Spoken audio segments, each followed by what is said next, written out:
Hi everyone, I'm making a relish and I have all my mixed ingredients in there.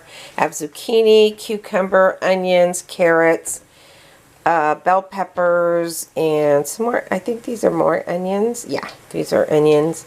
And basically what I'm going to do is mix them and then add some water and salt to them.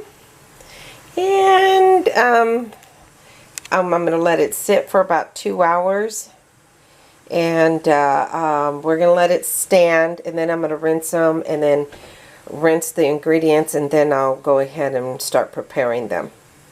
So this is the second time I've made this. I'm going to be entering it at the state fair, and last time I made it came out really good. So in this particular recipe that I followed, and you can add your own little ingredients. I added some carrots to it, and then yeah, I think it should be a good, nice relish, and hopefully I'll keep some for myself this year.